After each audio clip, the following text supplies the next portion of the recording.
Improving your relationship with food and increasing your knowledge base on best nutritional practices will ultimately allow you to live a more complete and full existence. For Holly Jean Barrett, she's on a mission to empower people through education to change their food and ultimately change their life.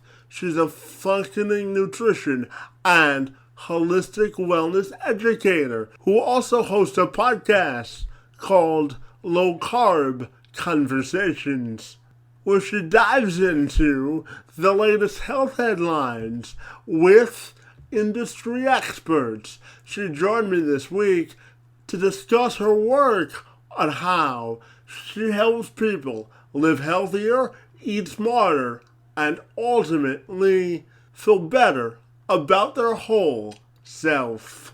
I'm Kevin McShann. Let's have this conversation.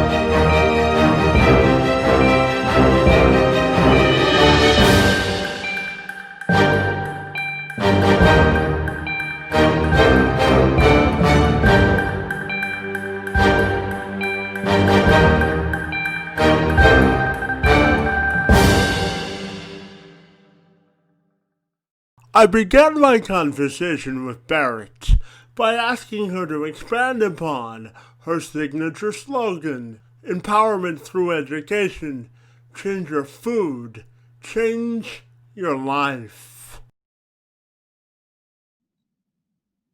Yeah, so I think when you first go on my website, my slogan or my tagline says empowerment through education, change your food, change your life. And to break that down, I'll start with the empowerment through education part. Um, Nutrition can be confusing for the simple fact that there's so much information out there. Like when it comes to nutrition, we're all on a high fact diet. There are so many facts coming at us from all sorts of directions. So it can be hard to know who to listen to when we have the government giving recommendations on what to eat, which is usually behind the latest science. There are gurus all over the internet and our televisions, and everyone has the perfect diet to help you achieve your goals, whether it's lose weight or balance your hormones or heal your gut, cure cancer, reverse disease, get you shredded at the gym. There's everyone has their thing that they're pushing. And there's all these different diet philosophies, whether it's low fat, high fat, keto, low carb, paleo, vegan, vegetarian, and then diet systems like Weight Watchers, Nutrisystem. There's just so many choices out there. And on top of all the choices, there's supplements and pills for all your ills and in betweens on that. So I think it's important to teach my clients that more than anything, more than even a field of science, the nutrition and diet industry is big business. It's a multi-billion-dollar business. And there's really no profit in simplicity or in people having all the answers. So I think I like to spend a lot of time with my clients to help them clear out the noise and just go back to the basic when it comes to food and nutrition. And then from there, after removing all the stress of trying to figure out what to eat, clients are then empowered to make the food choices that best serve them. And that translates into changing their lives by helping them reclaim their energy, because it's a lot of energy trying to figure that out all the time of what to eat and how to eat. And then once you can clear that, then they can reclaim their energy and reach their goals.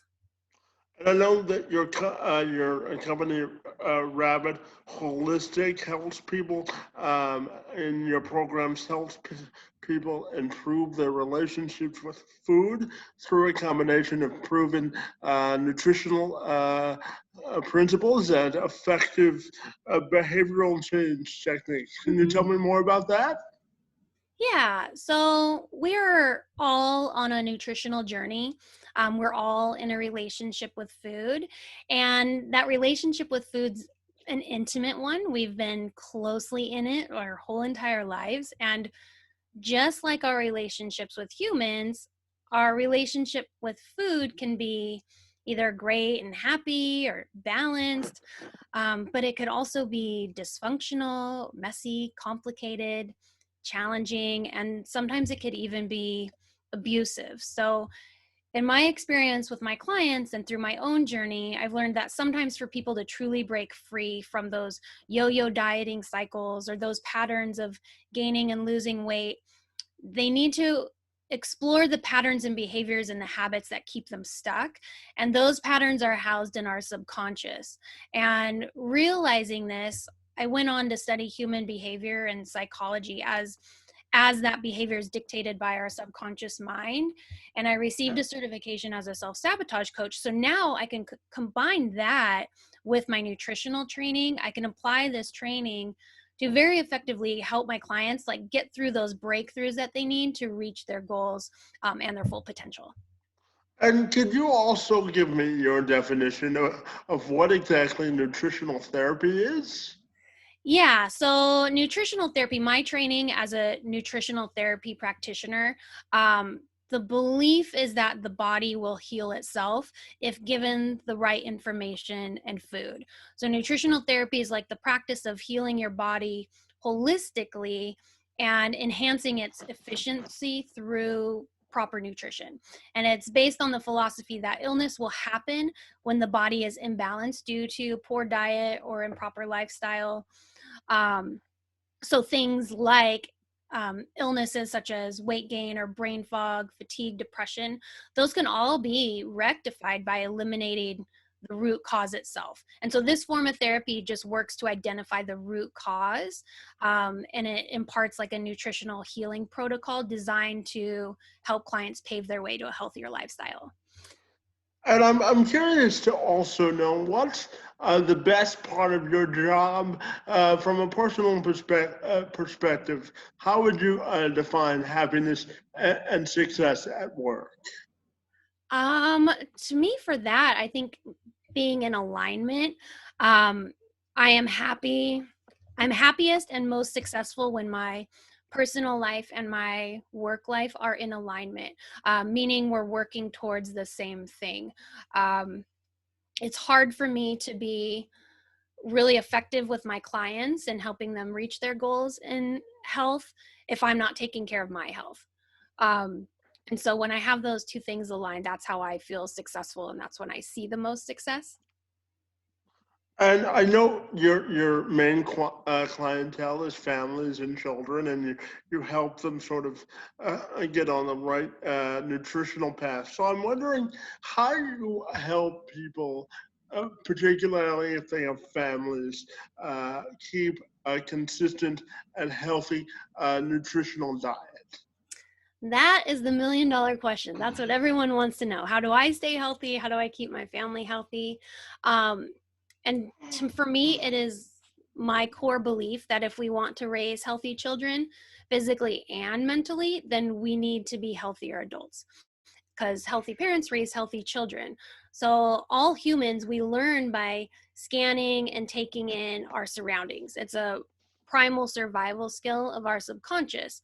And our subconscious just wants to repeat, copy, mimic, mirror, emulate the actions of whatever it sees, through the eyes and hears through our ears. So the more repetitive the thoughts, actions, or ideas observed through these senses, the more the subconscious knows that that's the acceptable and safe behavior to act out. So if we want to raise healthy children with healthy habits that they carry with them through their life, we need to model that for them, and be healthy adults and parents ourselves. And that's why I work with the whole family. Now, the majority of my clients aren't family units. I have worked with whole families before, but But if I can just help one parent, one adult have a life-changing transformation when it comes to their food and their nutrition, I know that has a ripple effect that trickles down to their children and other family members. And ultimately, or ideally, the momentum of that ripple effect carries out into the community and beyond. And I know for you, you also work with people who are interested in sort of getting rid of the fatigue or dealing with someone who just wants to start eating healthier. So Hmm. I'm wondering your thoughts or perspective on how to get that conversation started to make sure that it's consistent. Um, there's so many things that we can do, and as I've touched on before, like with so many options, it can become really complicated. So my best advice for someone just getting started is to keep it simple. Like, stop looking for the next diet or trend or that quick fix or that silver bullet that's going to solve everything. The foundations are so simple that they're often overlooked. And I have yet to have a client not see improvement in symptoms, and whether they're just having feelings of those fatigue or not reaching their weight loss goals, those general unhealthiness feelings, or more severe health conditions such as like autoimmune disease. I have not seen a client not make improvements to some degree by simply strengthening their foundations of eating whole foods, being adequately hydrated, optimizing their digestion, getting sleep and rest, and doing appropriate movements and exercise, as well as getting out and getting fresh air and relaxing. So once you have those things down, and if a client's still experiencing problems, then we can look at more therapeutic and customized options. But without addressing those foundations first, we find ourselves kind of in a reactive mode using a band-aid approach to fixing our problems. And I know that you're a parent also, and parenting during the pandemic. I'm just wondering how you're managing that, and the importance of sort of managing your kids' social media time as well. Oh, this is such a big question. And you know, like, I feel like every generation of parenting has their challenges, and technology has brought with it parenting challenge that have never existed before. So, as a parent, I like to take the approach that nutrition is more than what I feed my children. It's more than just what we eat. It's everything we consume, and that's from TV to video games, magazines, social media. It's our friends, it's our peer groups. And going back to the subconscious and knowing that our children are consuming and absorbing like this onslaught of information coming at them, and right now it's definitely at unprecedented rates. I think it makes the job of parenting that much harder, you know, because they aren't just learning from us anymore or our peer or their peers, but it's from all that noise around them. All that noise that bombards us as adults is also bombarding them as children. But that technology is also distracting us as parents. And I kind of think it's by design, like without getting too sinister, but I think so much of what is out there today specifically designed to increase the distance between the child and the parent. And from a lot of stuff I see like industry moving towards removing parents from the picture altogether, like giving more control over those choices that come around raising a family to more states and government organizations. So to be a parent today, I think it means to like, we have to be really actively and consciously more diligent and involved with what our children are exposed to and what they're consuming.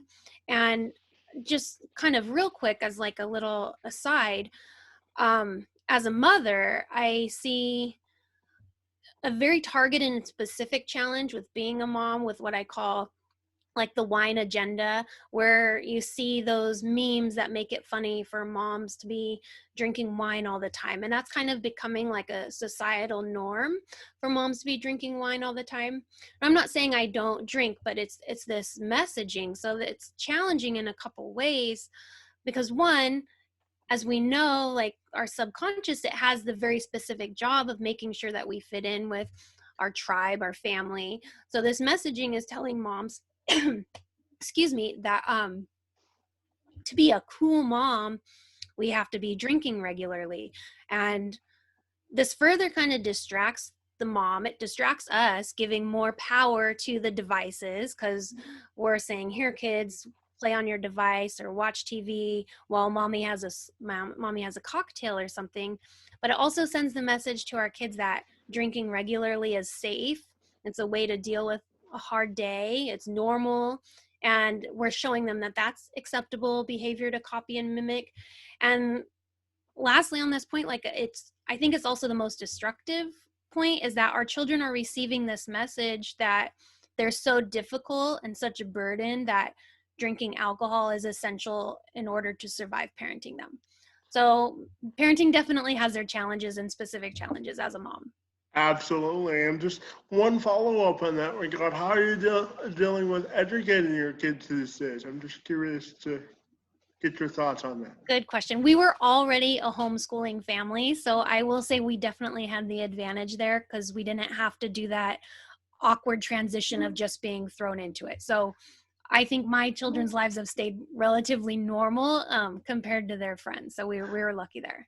Yeah, so what would be your pieces of advice for parents who may be struggling with homeschooling their kids in this environment? Um, I would say don't stress about it so much. Like, the kids are going to bounce back. The kids are going to recover. We don't have to be putting so much pressure on them to like hit these milestones right now. Sorry, my dog's barking. I see that. I have a giant Great Dane, so when he barks, we must be getting a delivery. But I would just say to not stress about it, because when we stress about it, our kids feel that stress, and to maybe use this time to explore different learning styles. And if that sitting on a computer all day with your kids isn't working, there are so many other avenues to explore. So just kind of relax into it and go with the flow, because the kids are going to learn. They're going to pick it up. They're not going to be behind. Gotcha. So I'm also curious to know about your own podcast, Low Carb Conversations, where you talk with industry experts about the latest health headlines. Can you tell me more about that? Yeah, I will say that our name is deceiving, like Low Carb Conversations. It's so much more than that. We do discuss nutrition, and the roots of our podcast are in like the keto movement, but we've evolved since then and just haven't changed our name. But we do discuss nutrition and health and wellness, and the purpose is to just educate our audience and to help them look objectively at the news and the headlines and everything that we're bombarded with, and when it comes to nutrition, health, and wellness, and just kind of filter through what's accurate, what's not, because as we touched on, it can be overwhelming and confusing when it comes to all that information and how to lead a healthful life. And I'm curious, you piqued my interest in talking about healthy eating and habits. I'm wondering your thoughts on how we can still maintain that in the age of the pandemic. I think definitely now is more important time than ever to focus on our health. Um, And I think the best thing to do is just focus on getting fresh air and sunshine. I know a lot of people are told to stay home and stay inside, but that's actually really bad for our health. We need fresh air, we need sunshine. So even if you're going on your front porch or in your backyard, and then also not stocking up on all the junk food, all the food that has a long shelf life. Um, I know that's easy to do, and especially if we're coming from like a state of fear or panic where we just want to have as much stuff in the house for as long as possible so we don't have to go out shopping more. But those types of food contribute to inflammation in our bodies. They contribute to illness, and they will not help us fight off anything if we were to come in contact or be exposed with any pathogen. Yeah, and my final question for you is, when you're not working, what do you like to do as a family for fun? And how do you find your inner self just to reconnect with yourself away from your family unit? Um, Well, we do a lot of fun stuff as a family. Definitely, I'm in Southern California, so we're by the beach. We're at the beach a lot. the kids right now are really into skateboarding, so we're checking out different skate parks around the area. I I've always prioritized myself and my health, because I know it's so easy to put off and put everyone else first, but I know that if I'm not at my best, then I'm not able to give my best. So I like to get up early. I am one of those annoying early Me risers. too. Okay, good. Because I do a devotional. I journal in the morning. I like to do a walk. I usually walk for about an hour every morning, and I listen to podcasts, or I'm just alone with my thoughts, which can be scary. But I just take that time for myself. Fantastic. Well, I want to thank you for joining me today and sharing some best nutritional and healthy food habit practices. And I really want to thank you for your time today. I really enjoyed our conversation, and I want to thank you for being here. Yeah, thank you so much. This was fun. I hope I was able to provide some value to you and to your audience.